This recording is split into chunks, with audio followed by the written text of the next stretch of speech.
Congratulations furtuu dhalootaa tube from xeejituu YouTuber akkam jirtu hordoftoota fi kabajamtoota jaalatamtoota maatii furtuu dhaloota baga nagaan dhuftanii like share gochuudhaan seenaa isiniin jennee jirra anaa dhufu isiniin jennee jirra akkasumallee gammachuu keessan ibsadhaa obboleettii keenyaaf isiniin jenna komentii irratti innaa furtuu koo baga gammaddee isin jechuun barbaada baga waaqayyo si gargaaree baga gammaddee akkasumallee warri maatii furtuu taatanii moonii taatan baga gammaddan isin jechuun barbaada asumaanii waaqayyoon baga isin gargaaree jechuun barbaada dhugaa dubbachuudhaaf YouTube hojjechuun baay'ee tokko inni cima dura gisee itti seennu baay'ee salphaan nutti fakkaata garuu moo erga keessa seenne baay'ee ulfaata jechuudha abdii nama kuchisiisa jechuudha innaa furtuun wantoota kana hunda dandamattee as ga'uu keetiif hedduu gammadee jira hedduu tokko dasna hidheetii jira waaqayyo gara fuulduraatti illee gammachuu keettaa siyaa fufsiisuun jedha kana caalutti immoo waaqayyo siyaa qarqaaruu siin jedha furtuu innaa dhugaa dubbachuudhaaf YouTube gaafa dura seenu akkana seene baay'ee salphaan itti fakkaateetii naannoo jaammaree jechuudha amma garuu baay'ee tokko ni ulfaata baay'ee amma dhiisuu nama jechisiisa jechuudha innaa furtuun kana keessa dabartee wantoota garaagaraa dandamattee as ga'uu keetiif hedduun si dinqisiifadha jechuudha baay'ee jajjabduu namaati jajjabee koo ammallee itti fufisiin jedha gara fuulduraatti innaa karaa gruupitiin illee nu jajjabeessitaa jabaadhanuun jettaa akkasumallee viidiyoo keenya bilbila lammaffaa itti bantee nu taphachiisaa jirta kanaaf immoo hedduu si galateeffadha jechuudha jajjabee koo jabaadhaan malleessiin jedha warra si fakkaatan yookiin immoo warroota gurguddaa ta'an yookiin warroota moonii ta'an bira deemtee isaan faana hojjetachuu ni dandeessa turte garuu immoo warroota haaraa dhufan kana dhiisee hin deemu jettee sinan jajjabeessattee nu faana taa'uu keetiif hedduu galatoomisin jedha furtuu koo nutillee waa baay'ee isinirraa baranna jechuudha warroonni akkasuma biyya keessallee ni jirtu warroonni moonii taatan inna isinirraa nutillee warri YouTuber haaraa kun isinirraallee waan gaarii barannaa akka keessa ni jajjabaannaa kan jedhu abdiin qaba innaa furtuu jabaadhu itti fufsiin jedha kanumaan warri maatii furtuu taatanii jajjabeessitan galata guddaa qabdu sababni isaas viidiyoo shilaaluudhaan akkasumallee sheerii laayikii gochuudhaan akkasumallee maatii ta'uudhaan furtuun akka as geessu taasistanii jirtu waan ta'eef sinillee baay'ee galatoomaa siniin jedha ammallee jajjabinni keessan itti fufuu akkanumatti itti fufaa siniin jedha walumaan walaa jajjabeessinu walumaan walaa guddisnuun jedha hundi keessanuu galatoomaa siniin jedha yoon balleessee immoo na of galchaa irra deebiidhaan furtuu koo baga gammaddee siin jedha gammachuun kee immoo kan kana caaluu siifaa ta'uu gammachuu isa guddaattiin siyaa gahuu gara fuulduraatti siyaa YouTube'n itti fufaa waan ta'eef isaan siyaa gahuu rabbiin jedha galatoomaa waan na dhageeffattaniif yoon balleessee immoo dhiifama naaf godhaa.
Hashama harka fuunee jaalatamtoonni fi kabajamtoonni maatii furtuu tuubii taatan hundi keessanuu nagaa jirtu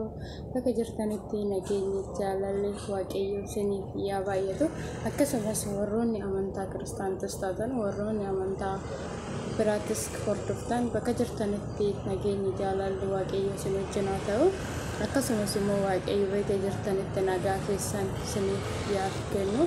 Kan biyya keessa jirtanis kan biyya jirtanis bakka jirtanitti waaqni isin wajjin yaa ta'u isiniin jechuun jaaladha obboleewwan koo dhiira shamara osoo hin jedhin guddaa xiqqaa osoo hin jedhin nagaa jirtuuti ani nagaa kooti akkasumas immoo har'a fuuldura keessan taa'ee haasa'uu kan koo maaliif soosinnaan har'a gara mana furtuu dhuftee yoo naan jettaniif maaliif akkasumas obboleettiin teenya furtuun akka nama tokkoo dadhabbii ishii kana immoo waaqayyo ishii gargaaree wayyoo wanta tokko itti cimtee hojjettee itti dadhabdee bakka wayii ga'uu dandeessa akkasumas immoo obboleettiin keenya riiba ishii dhabdee baay'ee tokko xaartee bakka kana ga'uu ishiitiif ani baay'ee tokko gammadeef hin jira akkasumas immoo obboleewwan keenya hundi keessanuyyuu warroonni maatii ishii taatan hundi keessanuyyuu immoo gammadaniif jirtu. Akka gammadaniif immoo jabaadhu jettanii akkashiin wanta tokko wanta gaarii hojjettee daammoo biyya ambaa keessas teessee gola madaamii keessa hojjettee waan gaarii nu agarsiistu abdii guddaa ishee qabna furtuun baay'ee tokko nama gaariidha jabaadhaa namaan jetti bakka wantoota adda addaa yaada adda namaaf kenniti jabaadhaa obboleewwan tokko namaan jetti akkasumattis immoo ammallee fiixa akka isheen wajjin baatu